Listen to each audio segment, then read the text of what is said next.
So when you're finalizing terms, what are some of the terms that you've seen institutional LPs ask for from emerging managers?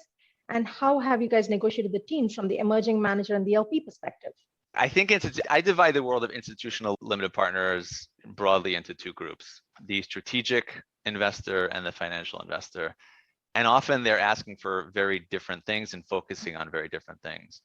So when you have a strategic investor coming in to a fund, most of the time what they're really focused on is not dollars and cents. They don't want to lose money. They love to make money. They love to make a lot of money, but that's not why they're doing this. They're looking to get access to the sponsor of the fund, to the portfolio company management, to be able to see around that corner, right? Around the proverbial corner, what's coming next?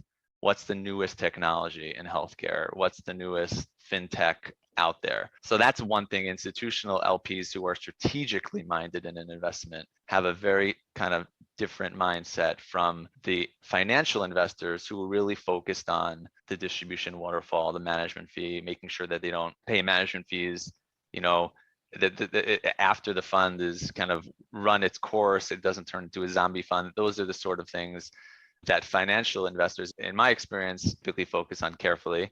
One interesting overlap that institutional investors who are strategic have with institutional investors who are financially minded is co-investments. I mean, that's probably the first comment I get in most funds. This LP wants a co-investment, right? How do we deal with that? What's the appropriate way to handle that? So that's kind of in the concentric circles of the different types of institutional LPs. I think that's one where co-investment juices returns for LPs because they're typically lower fee, lower carry deals. And they're also additional access to portfolio companies. So everyone loves co-investments. From my perspective, and feel free everyone to jump in, when I'm thinking of terms for an emerging manager, I think what really moves an emerging manager in my mind to a more established manager is when you really have to start thinking of the following few categories of terms. The ones that Sky was just mentioning: GP removal rights, for cause or no fault ability to terminate the fund.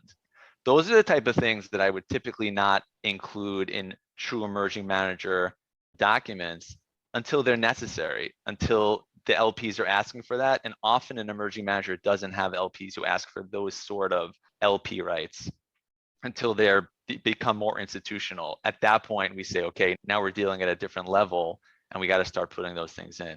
But I guess getting back to something that we were all discussing a little bit before, earlier on the call, if you're really gearing your documents to raise money from institutional LPs, you want to lead with that.